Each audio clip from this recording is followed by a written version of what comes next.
Nolwaleero tukutte ku social revolution. Awo tetunnavaawo. Munyaleero ogenda kuntalingira Mathias Mpuuga. Mukulu waffe ow'ekitiibwa omuteeketeeke. Wuliriza gwe nalaba katambi kano. Kagenda kuba kasukka ne ku politics as usual.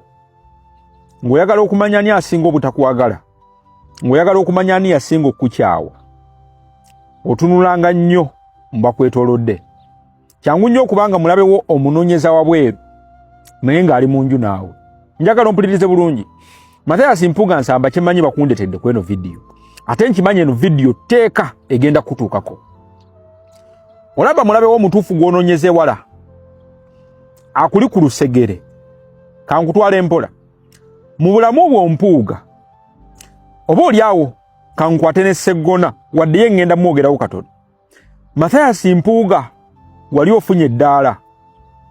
Eddaala eryakwambusa okusukka bwe wali owalampye n'otuuka. Ng'eddaala eryo baali bayita Robert Kyagulanyi Ssentamu. Mu byafaayo bye ya politics byonna ng'obigasse. Level eddaala Robert Kyagulanyi Ssentamu lyakuwa weribadde likutuusiza. Obadde totuukangawo. Obuzibu bwe bwajjira. Wawuliriza omuntu asinga obutakwagala nga yakuli ku lusegere. Akasajja ke bayita Abedi Bwanika. Mpuuga bino teri agenda bigamba. Naye ogenda bifuna kuva mu muto wo. Ate amanye ensonga zino oba oli awo n'okusinga. Ensobi Mathias Mpuuga gye wakola oba bwali bujega oba bwali butamanya kwe kuwuliriza ebigambo by'akasajja ka Abedi Bwanika.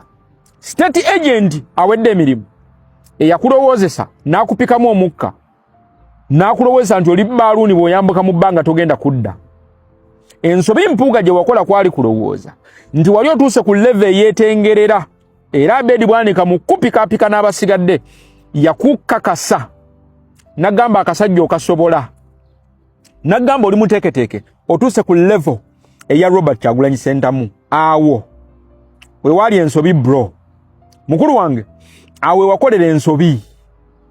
Eddaala lyennyini eryakuwanika waggulu. Eddaala eryakufuula leader of opposition. Eddaala eryakufuula commissioner wa parliament. Abedi Bwanika yali akugambye nti eddaala eryo kati oli wadde mbodisamba tokyalyeetaaga. Ebyo ensobi gye wasinga okukola mu political career yo yonna combined. Mpuuga ngamba Mathias owaffe omuteeketeeke. Wuliriza ebigambo bino. Olaba eddaala lyennyini eryo kyamagezi era kya busajja bukulu okulinoonya sina kindi obutaddayo kulisonga mu lugalo.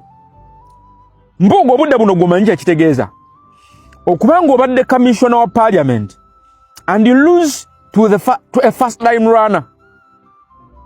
Alaba akatambi kano omanyi kitegeeza okubanga waliko loop leader of the opposition ng'obadde commissioner wa parliament no losing to a first time runner. Mpuuga tewaluzinga eri musajja mukulu yakuwangula. Waluzinga eri eddaala eryakuyimusa n'olowooza nti wali otuuse okwetengerera. Mathias Mpuuga olinga akaana kato obadde nga akaana kataka emyaka 7 akadduke waka nkalowooza obulamu bugenda soboka ne katuuka gye katuuka ne bitabuka. Baakugamba Mpuuga nti oyo mwana omusinga amaanyi osobola okumutunulamu osobola otandika ekintu kyo n'ogenda wala n'okumusinga. Baakulowoozesa nti mwenkana. Ensobi Mpuuga gye wakola wakulembeza experience yo mu politics n'owuliriza n'ebigambo bya state agent Abedi Bwanika ne bakupikamu omukka ne bagamba omwana oyo omusobola. Tewamanya nti wali mu kaseera kakyamu mu destiny nkyamu. Mpuuga tewatandika obudde buno akabiina ka DA wakitandika mu destiny etali yiyo. Eno season si yiyo. Buli biro biriko nnyini byo. Ebiro byo Mpuuga by'okkola kye wakola byayitawo.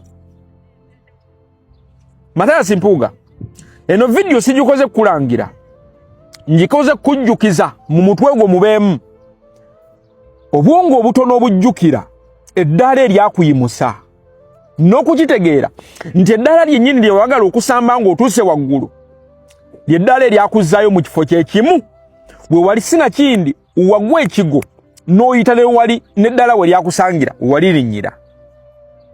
Olunaku olwaleero otambula owunnuuna ng'eyakupikamu omukka obudde buno takyasobola yadde okubaako kyayogera. Mpuuga, mukulu waffe Mathias, wuliriza ebigambo bino.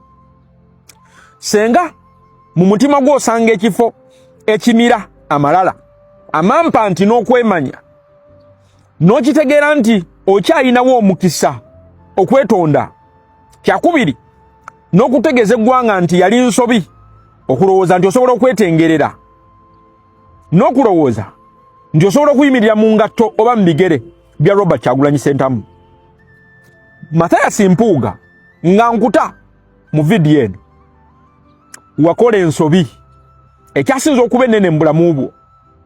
Wawuliriza ebigambo by'abakolera Museveni ne bakulowoozesa nti wali otuuse ku level eyimirira wekka, ne bakulowoozesa nti kasita wali otopinze eddaala eryakuwanika wayina okulisamba. Mpuuga n'abakufaanana, njagala owulirize vidiyo eno nga kwotadde ne Medadi Akalya Maggwa Sseggona. Ye musajja mukulu Sseggona ensobi gye yakola yakusayidinga naawe, era omusango gwa Sseggona ogwamukubya kugaana kuyimirira na ddaala eryakola gwe Mathias Mpuuga. Kyova olaba mu gurupu yammwe yonna enkadde atajeemera ddaala, omuntu eyawuliriza eddaala eryakuyimusa Mathias Mpuuga nga ye maama waffe Betty Nambooze, eddaala lyasigala limuwanika n'okutuusa olunaku olwaleero maama Nambooze ye yasigalayo. Abasigadde ku mmwe kutaka, mwenna kutaka. Omanyi lwaki? Mpuuga tewabala biro, tewamanya ani Kingmaker mu kiseera kyewayagalira okukoleramu akavuyo. Eyakuwa amagezi okusamba eddala eryakuwanika ye mulabe waasookera ddala. Akasajja ako Kabedi Bwanika senga mbadde gwe Mathias Mpuuga kabadde kasaana kutuga. Tubadde tulina okubalabako mu kibuga Masaka ng'okutta Bedi Bwanika mu bulago ng'omutuga, ebiri serious. Vidiyo eggwa bweti. Mathias Mpuuga, omwana oyo gwe wayagala okusamba yakwesiga, yakuwolereza. Ate nze kamwa koogera twakuwolereza wano ku internet. Abaana nga bakusakata nga tetunnafuna bujulizi bukukuba, twakuwolereza. Twali ku sayidi y'omukulu waffe. Lengera owuliriza ebigambo bya state agent. Wallahi bantu mu omwana yabeesiga, yabasembeza. Mpuuga omwana yakuyimusa, yakuteeka mu bifo byewali tosuubira kutuukamu, yakuwanika. Iyo yamala okuwanika n'opika ebyo byewawaatiro n'olowooza oli mpungu nga weerabidde nti oli ssekoko tosobola kubuuka. Olunaku olwaleero bwe bakukyaza owunnuuna. Ate kinnuma nti tolinafuna amagezi tegannakuweereza nti eddaala eryakuwanika eryamala ne ndikuwanuulayo toteekeddwa kuddamu kulyogerako, oteekeddwa kunoonya reconciliation, either eri public oba eri silent. Vidiyo eggwa bweti mukulu waffe. Omugaso gw'eno vidiyo si gwa kulangira, gwa kutegeeza nti omulabe w'omutuufu Mpuuga okuviira ddala ku start tabangako Robert Kyagulanyi Ssentamu. Omulabe w'omutuufu ke kasajja Kabedi Bwanika n'abatonotono be wawuliriza nga Anita Amongi eyakulowoozesa nti osobola okuyimirira mu ngatto za Robert Kyagulanyi Ssentamu. Wuliriza bro, oyo mwami omulaba ali mu kiseera kye, ate ekisinga okwennyamiza oba ekigenda okukunyiiza, ekiseera kye tekiriiko budde bugere. Asobola okubeerawo emyaka 3 oba emyaka 5. Nze vidiyo yange ekomye wano, wola ntujja kudda.